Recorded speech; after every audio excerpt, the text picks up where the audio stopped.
عن جابر قال خرجنا مع رسول اللہ صلی اللہ علیہ وسلم، ہم نبی علیہ السلام کے ساتھ نکلے، الى سعد بن معاذ رضی اللہ تعالیٰ عنہ، سعد بن معاذ کی جنازے کے لیے، حین توفی، جب حضرت سعد رضی اللہ تعالیٰ عنہ وفات پا گئے، فلما صلی علیہ رسول اللہ صلی اللہ علیہ وسلم، جب حضور نے جنازہ پڑھایا، ووضع فی قبرہ، حضرت سعد کو قبر میں اتارا گیا، وسوی علیہ، اور مٹی ڈالی گئی، تو اچانک سبح رسول اللہ صلی اللہ علیہ وسلم،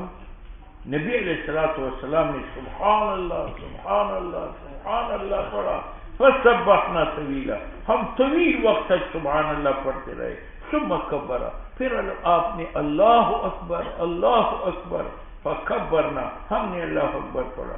پھر پوچھا گیا یا رسول اللہ لما سبحتا ثم کبرتا، آپ نے تسبیح پڑھی پھر تکبیر پڑھی، فرمایا لقد سزایا، تنگ ہو چکی تھی اس عبد صالح پر اس کی قبر، حتی فرجہ اللہ عنہ، ہماری تسبیحات اور دعا کی وجہ سے اللہ نے قبر کھول دی۔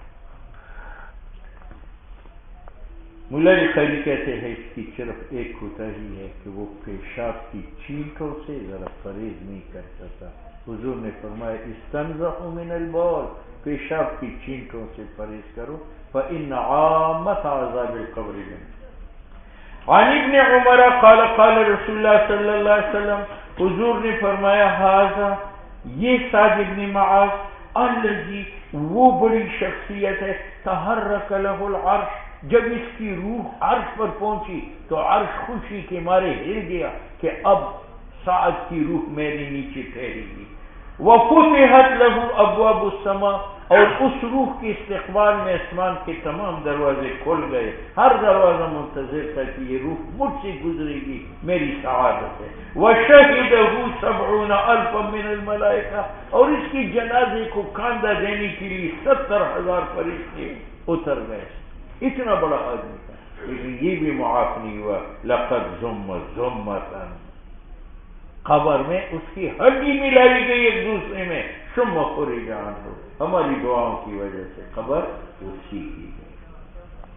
وعن اسماء بنت ابی بکر قالت قام رسول اللہ صلی اللہ علیہ وسلم خطیبا، نبی علیہ السلام کھڑے ہو گئے خطبہ دیتی ہوئی، وذکر فتنۃ القبر، حضور نے ذکر کیا عذاب قبر، التي، وہ عذاب، یفتتن فیہا المرء، جس میں مبتلا کیا جاتا ہے انسان، فلما ذکر ذلك، جب قبر کے عذاب کا ذکر فرمایا، زج المسلمون، چیخیں نکلی مسلمانوں کی، زجتاً چیخیں، اتنا سخت عذاب کا ذکر، رواہ البخاری۔ وزاد النسائی، اور نسائی نے یہ لفظ بڑھایا کہ مسلمانوں کی چیخیں نکلی، حالت کہ وہ چیخیں پردہ بنی میری درمیان، وبین ان افہم کلام رسول اللہ، اور حضور کی بات سمجھنے کی درمیان، یعنی شور کی وجہ سے میں حضور کی بات کو نہ سمجھ سکا، فلما سکنت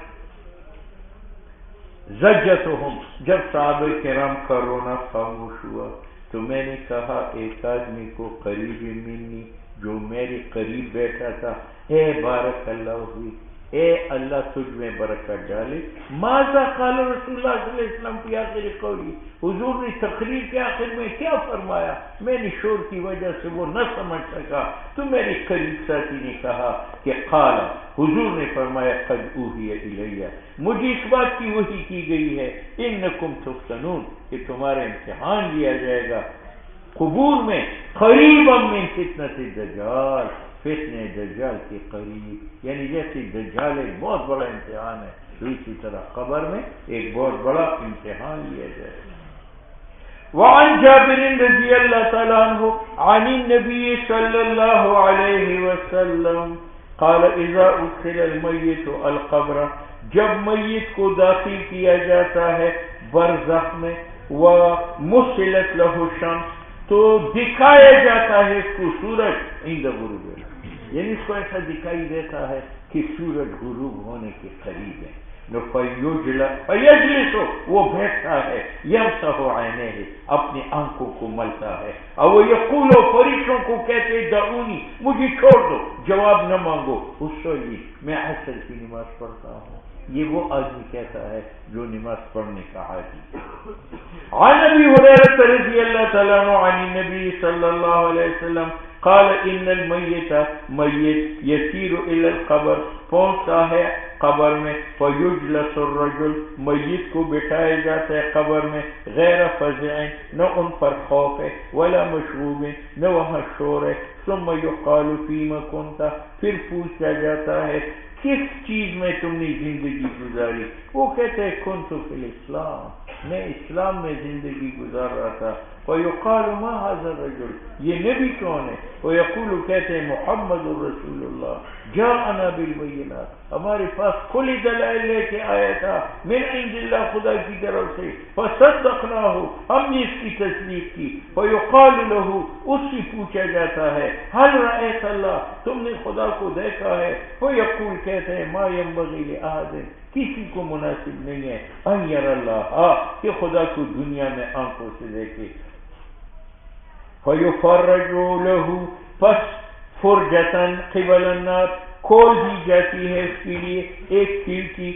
جہنم کی طرف، پس وہ مردہ دیکھتا ہے جہنم کو، یحتم بعضها بعضا کہ بعض آگ بعض کو کھاتی ہے، فَيُقَالُ لَهُ اس کو کہا جاتا ہے دیکھو اِلَى مَا اس کو جہنم کو وقاک اللہ جو اللہ نے اب کو اس سے بچایا، ثم یفرج له فرجہ پھر ایک کھڑکی کھول دی جاتی ہے اس کے لیے قبل الجنہ، فینظر الی زہرتها وہ دیکھتا ہے اس کی پھولوں کو تازگی کو، وما فیہا اس حسن کو جو جنت میں ہے، فیقال له اس کو کہا جاتا ہے ھذا مقعدک یہ آپ کا ٹھکانہ ہے، علی الیقین کنت دنیا کے اندر ایمان پر تم تھے، وعلیہ مت ایمان پر مت، وعلیہ تبع اور اسی پر مرے، وعلیہ تبعث اس ایمان پر تو یہ اٹھایا جائے گا انشاءاللہ، ویجلس الرجل السوء اور بٹھائے جاتے مردہ کافر قبر میں، وزع گمرایا ہوا، مشغوبا شور ہوتا ہے عذاب کا، ویقال له فیما کنت کس میں زندگی گزاری؟ وہ کہتے لا ادری مجھے علم نہیں ہے، فیقال له ما هذا الرجل یہ نبی کون ہے علیہ السلام، ویقول کہتے سمیت الناس میں لوگوں سے سنتا تھا، یقولون قولا کہ اس نے اس کو ساحر جادوگر مجنون کہا تھا، وقلته میں نے بھی کہا، ویفرج له فرجة اس کے لیے کھڑکی کھول دی جاتی ہے قبل الجنہ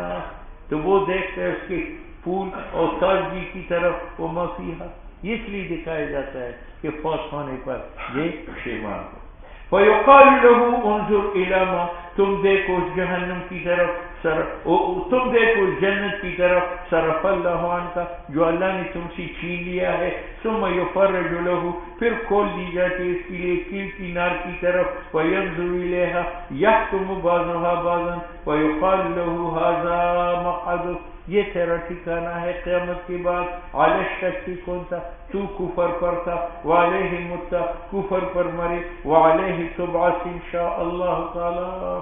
باب الاعتصام بالکتاب